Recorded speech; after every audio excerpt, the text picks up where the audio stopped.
Welcome to the ultimate guide on turning your life around.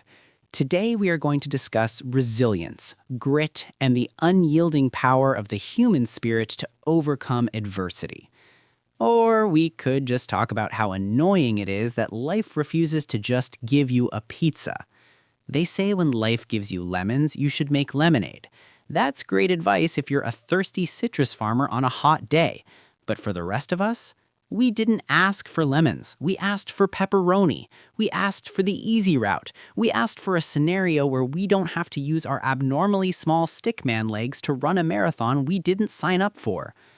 In this 1-hour epic, we're going to look at the science of why you fail, why I fail, and why that one friend who wakes up at 4 a.m. is probably faking it. We will cover night routines that don't involve crying into a pillow, daytime protection strategies against your own laziness, and advanced traps that look like productivity but are actually just procrastination in a trench coat.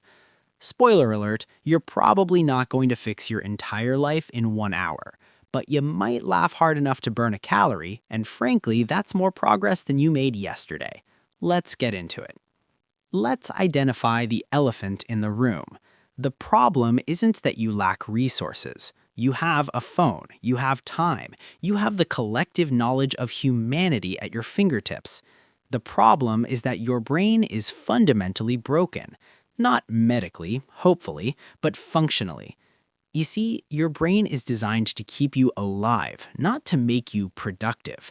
It wants you to conserve energy so you don't get eaten by a saber-toothed tiger. Unfortunately, there are no tigers in your living room, just a Netflix subscription and a bag of stale chips. So your brain confuses safety with doing absolutely nothing. The problem is the gap between your ideal self and your actual self. Your ideal self wakes up at dawn, journals for 3 hours, and speaks 4 languages fluently. Your actual self hits the snooze button until the legally acceptable limit for being late for work has passed. You think you need more motivation? No, you need lower standards. You are trying to run a marathon on a treadmill that is unplugged. You want the pizza life, the cheesy, warm, easy result, but you are handed the lemon of reality. The problem isn't the lemon. The problem is that you're standing there waiting for the lemon to magically transform into a deep dish combo. Here is the revolutionary concept that will change everything. Are you ready? The secret to success is stopping the bleeding. Most self-help advice is about adding things. Add a morning routine, add a cold shower, add a new supplement.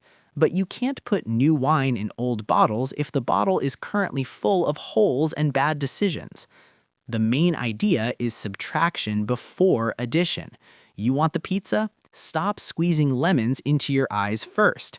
You cannot build a skyscraper on a foundation made of procrastination and naps. We need to clear the debris. We're going to focus on micro-optimizations. This is a fancy way of saying doing slightly less stupid stuff. Instead of trying to become a monk who lives on a mountain, we're going to try to become a person who can find their keys without having a mental breakdown. The goal isn't perfection. Perfection is a myth sold by people who want to sell you planners. The goal is direction.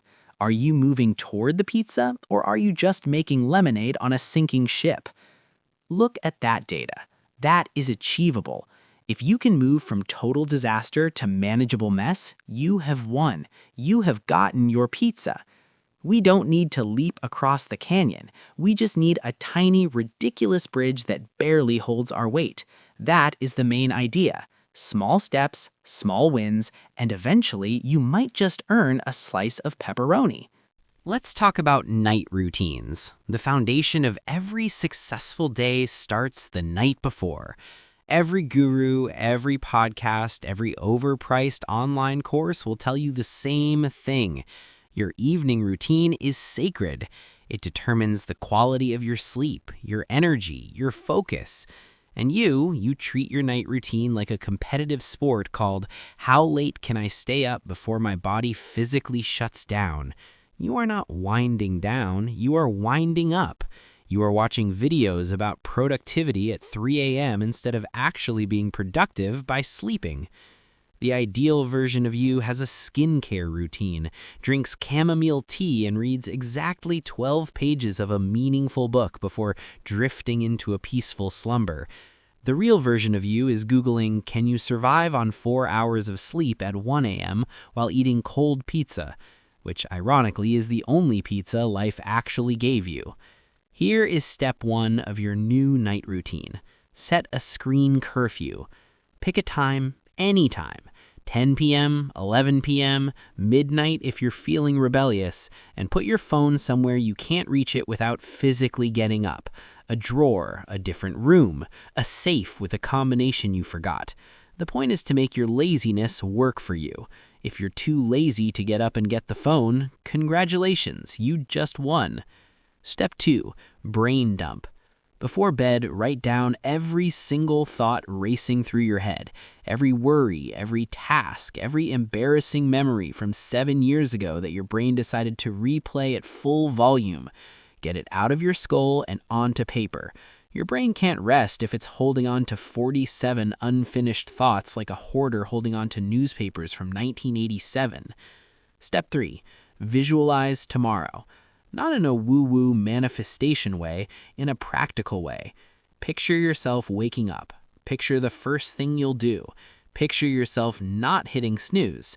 I know that last one requires an imagination stronger than most of us possess, but try. There it is, 5 steps. None of them require buying anything. None of them require discipline levels of a Navy SEAL. You just need to be slightly less addicted to your phone than you currently are. The bar is underground and you still need to limbo under it. That's your night routine. It's not glamorous, it's not Instagram worthy, but it works better than whatever you've been doing, which based on those eye bags is clearly nothing. You survived the night. You actually slept. The lemon didn't win.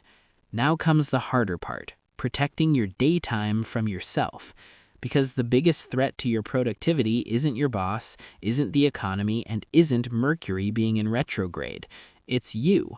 You are the villain in your own story, and you don't even have a cool costume. The first hour of your morning determines the rest of your day. This isn't motivational fluff, this is neuroscience. When you wake up and immediately check your phone, you are handing control of your brain to every notification, every email, and every person who posted a better breakfast than yours. You haven't even brushed your teeth and you've already lost. Daytime protection strategy number 1. No phone for the first 60 minutes after waking. I can hear you screaming already, but I need my phone for my alarm. Buy a $3 alarm clock. Problem solved. But what if someone texts me something important? At 6 a.m., nobody is texting you anything important at 6 a.m. unless you're a surgeon. And if you were a surgeon, you wouldn't be watching a stickman video for life advice. Strategy number 2. Eat the frog. Do the hardest task first. Your willpower is a battery. It's fullest in the morning and drains throughout the day. By 3 p.m., your willpower is running on fumes and you're making decisions with the cognitive ability of a sleepy raccoon. So do the thing you're dreading most while your brain still functions above room temperature. Strategy number 3. Time blocking. Pick a 2-hour window every single day where you are unreachable. No calls, no messages, no quick questions that take 45 minutes. You are not being rude, you are being effective. There's a difference, and the difference is called having boundaries, which apparently is a foreign concept to everyone in your group chat. Strategy number 4, the 2-minute rule. If something takes less than 2 minutes, do it immediately. Reply to that email, wash that one dish, put the lemon in the trash where it belongs. Every tiny task you complete removes 1 grain of sand from the mountain of anxiety sitting on your chest. It won't fix everything, but it will make the mountain slightly shorter, and that's called progress. 5 strategies, all free, all simple, all things you already know but refuse to do because knowing and doing are 2 completely different sports, and you've been sitting in the stands eating nachos watching other people play. Time to get on the field. You've got your night routine, you've got your daytime armor. The lemon is still there. It will always be there. But now you're walking toward the pizza instead of standing still complaining about citrus. And that makes all the difference. Now that you know what to do, we need to talk about what not to do. Because there are traps. Advanced traps. These are sneaky little behaviors that look like productivity, but are actually just procrastination wearing a suit and tie. You think you're working. No, you're just organizing your desk so you don't have to write the email. Trap number 1. Productivity porn. This is when you spend more time researching how to be productive than actually being productive. You watch 10 videos on time management, you buy the fancy notebook, you download the app that blocks other apps. Congratulations, you have successfully procrastinated on procrastination. You spent $50 to organize your failure. Trap number 2. Perfectionism. You refuse to start until conditions are perfect. The lighting isn't right, the coffee isn't hot enough, the moon isn't in the 7th house. Newsflash, conditions will never be perfect. The world is chaotic. Your desk will always be messy. Your brain will always be weird. Start anyway. Done is better than perfect, mostly because perfect is just a fancy word for never finished. Trap number 3, the planning meeting. You schedule a meeting to discuss the project. Then you schedule a follow-up meeting to discuss the minutes of the first meeting. You are not building a business. You are building a committee for inaction. If it can be an email, make it an email. If it can be a text, make it a text. If it can be a telepathic thought, send that. Just stop meeting. Trap number 4, busy work. Answering emails that don't need answers, cleaning files that don't need cleaning, rearranging your bookshelf by color instead of writing the book. Busyness is not productivity. You can run in place all day and still not reach the pizza. Motion is not action. Remember that. Write it on your hand. Tattoo it on your forehead if you have to. Just stop meeting. Trap number 5, multitasking. You think you're a genius because you can do 3 things at once. You're not a genius. You're just doing 3 things poorly simultaneously. Your brain cannot focus on 2 things at once.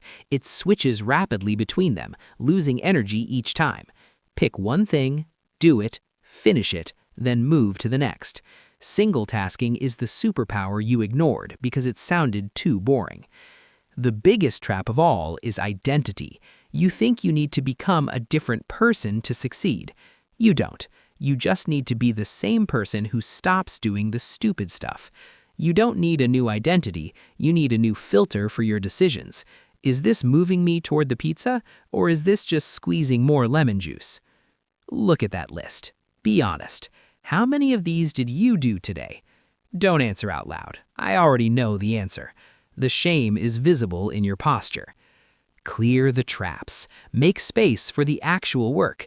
It's scary, it's boring, it's necessary. And once you clear the noise, you might actually hear yourself think, which is dangerous, but productive. All right, enough theory, enough roasting. It's time for action. I know you love a challenge. You love starting things you won't finish. So let's make this one so simple you have no excuse to fail. Welcome to the 1-week pizza challenge. Day 1, phone jail. When you wake up, your phone goes in a drawer for 1 hour. No exceptions. If you use it for an alarm, buy a clock. If you can't buy a clock, put the phone in another room. Your thumb needs a vacation anyway. It's been working overtime scrolling through people's vacations. Day 2, brain dump. Before you sleep, write down everything bothering you. Get it out of your head. Your brain is for having ideas, not holding them hostage until 3 a.m. Let the paper worry about it. You need the sleep. Day 3, eat the frog. Do the hardest thing first, the thing you're dreading, the email you've been avoiding for 3 weeks. Do it before you check your email. Do it before you get coffee. Do it while you're still groggy so you don't have time to think about how much it sucks. Day 4, focus block. 2 hours, no distractions. No phone, no internet unless absolutely necessary. Tell your family you've been kidnapped by work. Tell your friends you're in witness protection. Just get 2 hours of deep work done. You'll be shocked at how much you can achieve when you aren't checking likes every 4 minutes. Day 5, 2-minute rule. If it takes less than 2 minutes, do it now. Don't add it to a list, don't schedule it, just do it. Clear the small stuff so the big stuff doesn't feel so heavy. It's like taking pebbles out of your shoe before running a marathon. Days 6 and 7, rest and review. You are not a machine. You need to stop. Look at what you accomplished, acknowledge the wins, even the small ones. You didn't fix your whole life, but you didn't make it worse either. That's a win. Screenshot this, print it out, tape it to your forehead if you have to. Just don't lose it like you lost your last planner. And now we reach the end, the part where I ask to subscribe. Usually this is where I beg. I tell you it helps the algorithm. I tell you I have cats. But let's be honest, you're probably not going to subscribe. You're going to watch this, feel motivated for exactly 12 minutes, and then close the tab to go watch a video about cats. But if you did find this helpful, if you laughed at least once, if you felt personally attacked in a constructive way, hit the like button. It tells the YouTube gods that you want more content that roasts your life choices. And share it with a friend who needs to hear this. You know the one. The friend who talks about starting a business but hasn't started anything since 2019? Be a good friend. Ruin their comfort zone. Life will always give you lemons. That's not going to change. The world is chaotic. Things will break. People will disappoint you. But you don't have to make lemonade. You can just walk past the lemons and find the pizza. It might take longer. It might require walking through some thorns. But the pizza tastes better when you earned it.